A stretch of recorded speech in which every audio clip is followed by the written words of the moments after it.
kwogera ne Katonda buli kumakya yensula ennamu ekulukutira mu bulamu bwaffe ne tufuna amaanyi agatuyamba okuyita mu lunaku lwonna. Funa amaanyi nga tonnafuluma nnyumba yo. Ebigambo bino byayogerwa bwe tusoma mu kubikkulirwa essula 8 onyo olw'okutaano n'olw'omukaaga. Yokaana ng'ali ku kizinga e Patmos yayolesebwa ebigambo bino ng'agamba nti malayika n'atwala ekyoterezo n'akijjuza omuliro ogw'omu kyoto n'akisuula ku nsi ne waba okubwatuka n'amaloboozi n'okumyasa n'ekikankano. Ne bamalayika 7 abaalina obugombe 7 ne bateekateeka okufuuwa. Abange bamalayika 7 balina obugombe 7 bateekateeka okukola ki? Okufuuwa. Kyali kiseera si kyangu. Era ekiseera ekyomusanga baagala okuva mu ggulu kiseera kyakutegeera nti abanunule ba Mukama bagenda kubeera mu mbeera yakweteekateeka kutwalibwa kugenda eka. Kyenjagala okutegeeza omwagala kuno tuli ku nsi kuno naye tuli bayise era batambuze, tulinako gye tulaga. Kobeere ng'onyumirwa otya, kuno si kwaffe. Kyovola Mukama waffe bwe yali agenda mu ggulu yagamba nti nze ŋŋenza okubategekera ekifo, naye oba ŋŋenda okubategekera ekifo abange ndikomawo nate ne mbatwala nze gye ndi nammwe mubeereeyo. Abaagalwa, tuyina gye tulaga. Naye eyo gye tulaga tuteekwa okubeera abasajja n'abakazi abamaliridde okutambula nga Katonda bw'ayagala. Ebyokugenda ewaffe eyo birimu okweganyisa, birimu okwefiiriza. Abantu abamu tubabuulidde enjiri n'agamba ne maama ate omulimu gwange. Abamu tubabuulidde enjiri n'agamba bannange ate omwami wange. Bayibuli bw'egamba nti eriiso lyo bwe liba nga lye linaakulemesa okutuuka mu ggulu, waakiri lijjeemu oyingire mu ggulu ng'oli wattulu. Gw'olowooza omwami kye ki? Bagundi mmwe mwebeereremu.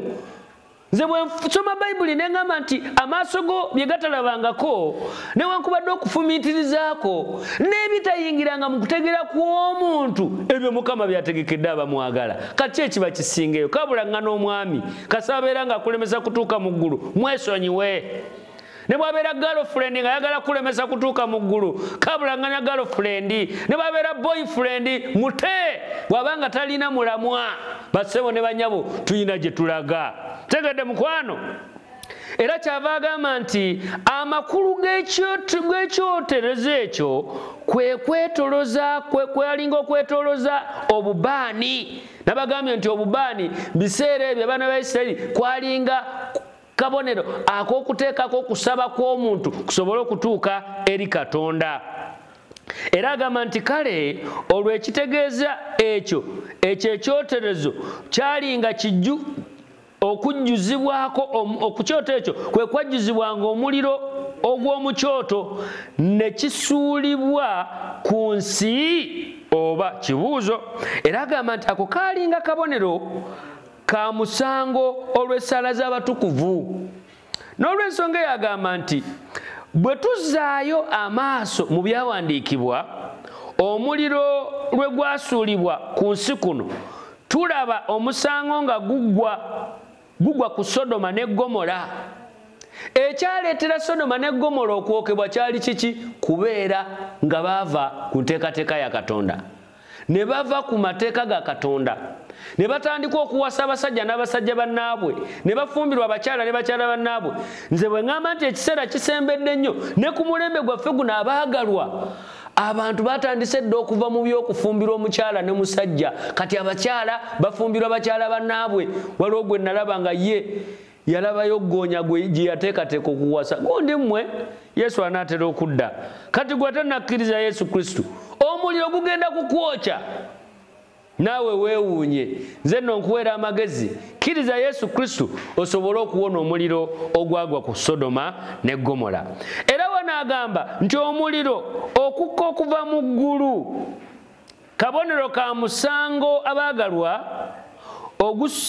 ogusalibwa mu buli kufuuyibwa kw'akagombe olw'okusaba kw'abantu ba Katonda, so si musango ogw'enkomerero ku nkomerero y'ensi.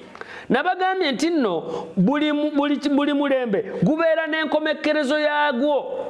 Ku mulembe gwa Sodoma ne Gomora ekyo kyekyali ekiseera kyakyo. Lutti kasa yasindikibwa omubaka nti agenda, abamalayika ne bajja ne balabula, kasa baalemererwa, Sodoma ne Gomora nejja. Naye olwaleero ffe abatuukiddwako emirembe gy'enkomerero, enkomerero yennyini nga tennatuuka, okimanyi nti gweosobola okuva mu bulamu bw'ensi eno? Tomanyiyo leero ali mu ddiiro, tomanyiyo gwe wakaziika, gw'olowooza oli wa kitalo nnyo atasobola kubeera mu abo. Nze nno nkuweera amagezi, kkiriza Yesu Kristo leero, ebyenkya tobimanyi. Tegere mukwano. N'olw'ensonga eyo omwagalwa mpuliriza, ekyokuyiga kye tuyinza okujja mu kitundu kino kwe kukakasa nti abaagalwa, Mukama waffe Katonda awulira essaala zaffe. Ye oyinza okuba ng'olina essaala z'osabye mu bulamu bw'ensi eno nga olaba nga ezitaddibbwamu, gundi gwe lindirira Mukama. Nze kye nategeera, Katonda waffe bwe tumusaba ne bwe tusaba abantu kakadde at once, ye buli muntu amwatendinga nga ye. Ate era topapanga nnyo. Essaala ezimu Katonda agambye zirindeko olw'ekigendererwa kye, kubanga twagazisa kuba bulungi. Topapa. Bw'abanga Katonda ateekateeka akutegekera kisinga bulungi, kubanga ye yatubeezaawo, yatukuuma. Ate ensi ye n'okujjula kwayo. What are you talking about? Kyava akugamba nti abaagalwa, wadde nga bulijjo tuyinza obutamanya ngeri gy'akolamu ku lwaffe, otegedde mukwano, abeera akola ku lw'abantu be. Enkola za Katonda n'engeri ze tezitegerekeka mu magezi gaffe ag'obuntu. Kati nze kyenyinza okugamba kiri kimu, bwe tutuuka mu kusaba, lindirira Mukama.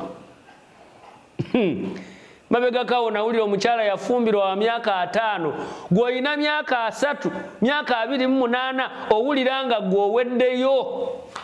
Waliwo omuwala wange yaŋŋamba nze omanyi mukadde, tinze kati ajja yajja, nindiridde, ate nafuna oba kisiraani, konza ate kiki, sifunangayo wa kkanisa ŋŋamba, naye bengoba bonna bayitirivu, naye bonna tebaali ba kkanisa. Ne mugamba ssebo, ne ŋŋamba nnyabo, lindirira Mukama, ow'ekkanisa ajja kujja. Njagala okubategeeza, togwamu ssuubi. Oyo Katonda waffe azze akolera abantu abalala, ne bafumbirwa, ne bawasa. Nawe agenda kukikukolera. Gwoyinza waliwo yaŋŋamba naye ssebo, nze neemanga sinnaba kufumbirwa. Waliwo eyalina omukyala, mukyala we n'afa, n'addamu n'okuwasa, ng'era nkyalindiridde nze sifuna wange. Ne mugamba munnange, Katonda yasinga okumanya lwaki tonafuna. Njagala okubategeeza, bwe tulituuka mu ggulu nga waliwo abatawasizza n'abatafumbiddwa, oliraba ensonga lwaki Katonda teyakuwa musajja, era oliraba Katonda lwaki teyakuwa mukyala, kubanga abantu abamu mubakufuna bakyala, mwandibadde temutuuka mu ggulu, n'abamu bakufuna basajja, mwandibadde babalemesa otuuka mu ggulu. Katonda kyava akireka. N'olw'ensonga eyo teriiyo ssuula gye nali nsomye oba lunyiriri lwonna nti atawasizza oba atafumbiddwa tagenda tuuka mu ggulu. N'olw'ensonga eyo gwelindirira Mukama, oba owasizza, Mukama waffe yeebazibwe. Naye ne bw'oba towasizza, gwe weekuumire ku Yesu wo, ojja kutuuka mu bwakabaka obw'omu ggulu. Amiina. Weewaawo. N'olw'ensonga eyo abaagalwa, tusaana okusigala nga tunyweredde ku ye, kubanga essaala zaffe aziwulira, ate tatuddamu nga ffe bwe twagala. Agamba nti mu nti mu kavuyo k'ebyafaayo ne wakati mu by'okuyigganyizibwa Mukama akola mu ngeri gye tutayinza kumanya, era bw'otunuulira okusaasira kwe gye tuli kuyitirivu. Ekyokulabirako kiikino: Abasiraamu okulumba obuyinza bwa Paapa kyakyusa ekkanisa nnamba ey'Eruumi okuva ku nkyukakyuka ez'ekkanisa, era ne kiwa omwagaanya ekyokulabirako ekinene okukola nga bwe tujja okulaba wansi w'enkomerero oba wansi w'ekkondeere eryokutaano. Tujja kulaba mu kkondeere eryokutaano nga Katonda asobola n'okuyita mu Siraamu, asobola n'okuyita mu ngeri yonna ng'alina ky'ayagala okuggusa, kubanga ye Katonda waffe.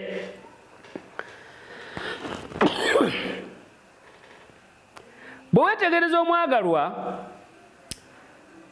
nga bwe tunaalaba, era wajja kubaawo omuliro ogw'enkomerero ogujja okukka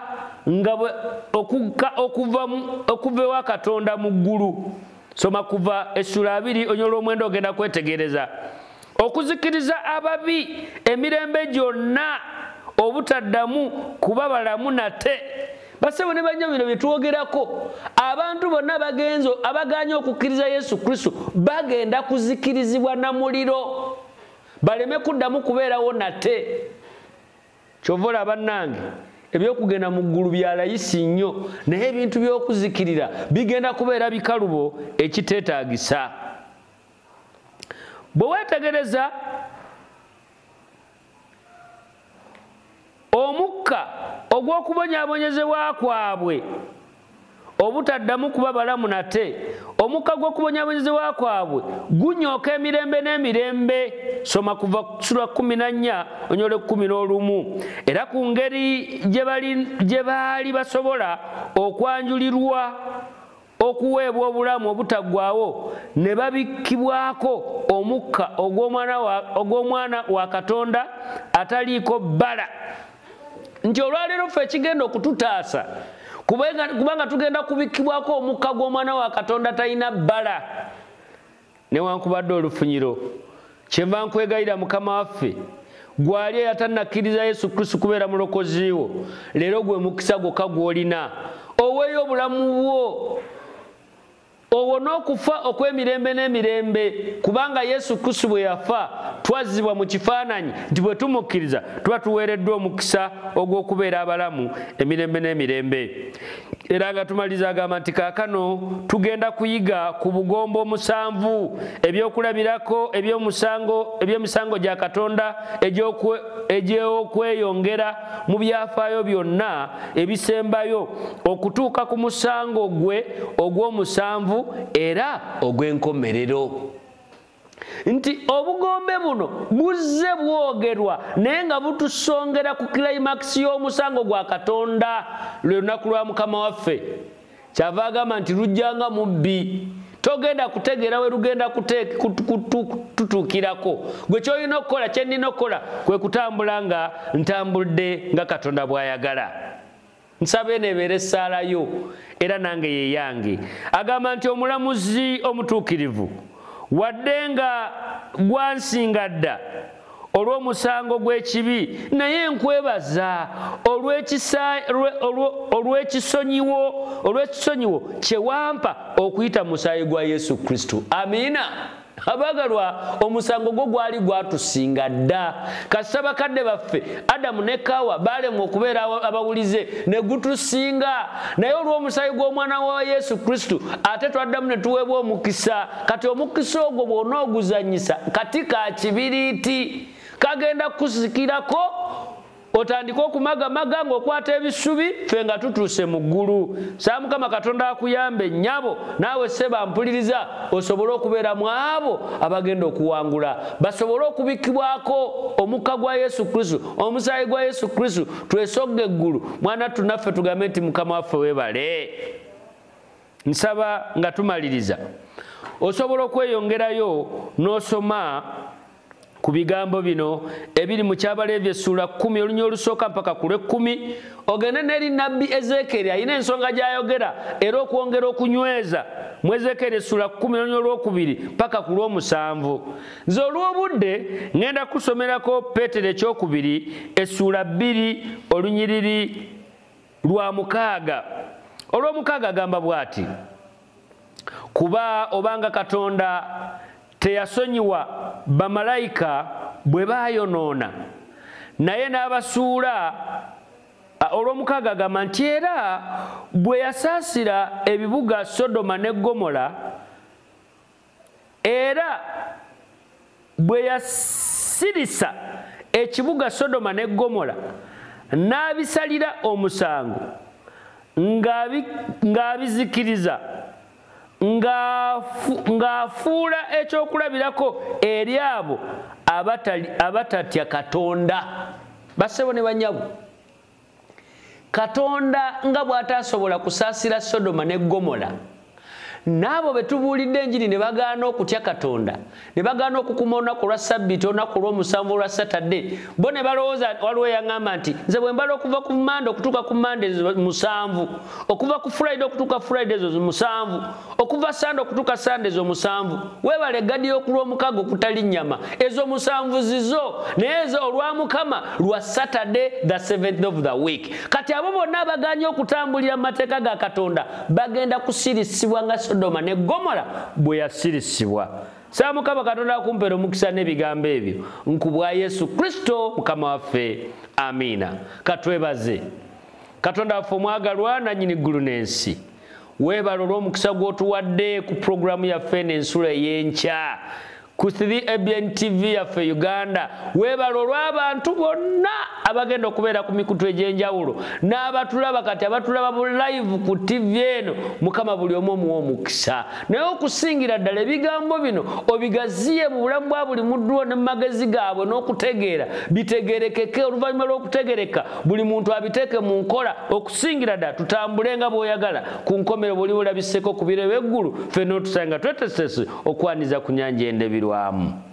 Kitaffe omwagalwa, era tukwebaza olw'okubanga otuwadde omukisa okujja mu maaso go bwe tumaze okuyiga ne tuleeta ensonga zaffe nga tuleeta mu maaso go nti owulire okusaba kwaffe naffe otuwulire. Mukama ataggwaawo, abaddu bo n'abazanawo bangi mu mwezi guno, wiiki eno, mu mwaka guno bateekateeka emikolo gyabwe. Mukama abasinga bagenda kwanjula, kukyala, kukyaza na kwanjulwa, n'abala okugenda mu kkanisa okugattibwa mu bufumbo obutukuvu. Enteekateeka ezo zonna Mukama zirabisa omukisa. Abeeyamye okubayamba ku mikolo gyabwe leka baleme kweyama na kukyamuukiriza, naye bawe omukisa okutuukiriza, kubanga Bayibuli egamba bwe weeyama tolwanga okutuukiriza. Mukama n'enteekateeka ez'ekkanisa yo eyasigalawo ezigenda mu maaso naddala mu mwezi ogw'omusanvu ng'obukulembeze bugenda kulondebwa ku General Conference, tusaba oteekewo omwoyo omutukuvu ng'ekiseera ekyo kituuse, abakulembeze abatuufu basobole okulabika nga balondebwa olw'okutwala ekkanisa yo mu maaso nga bagijja mu maanyi okugizza mu maanyi. Kitaffe ataggwaawo, abalwadde tubasabira obajjanjabe. Waliwo abantu ababeera mu mbeera nga baleeta ebirooto ebibatiisa nga n'abamu baloota bibaloose ne bibeerawo ne basigala nga beeraliikiridde. Mukama ffe tetwawebwa mwoyo wa kutya. Buli muntu yenna ali mu mbeera bw'etyo musumule manya ag'omubi. Abantu balekerawo okuloota ebibatiisa n'ebitabatiisa naye nga nabyo beeraliikiriza. Mukama obimalewo. Twagala bingi, Mukama tusobola bimalayo. Twongereko bingi ng'okusiima ku bwe kuli. Abantu bano balina bye basaba, bye bamaze ebbanga basaba, buli muntu bimukolere ng'okusiima ku bwe kuli. Nkubwa Yesu Kristo Mukama waffe. Amiina, amiina. Okwogera ne Katonda buli ku makya y'ensula ennamu ekulukutira mu bulamu bwaffe ne tufuna amaanyi agatuyamba okuyita mu lunaku lwonna. Funa amaanyi nga tonnafuluma nnyumba yo.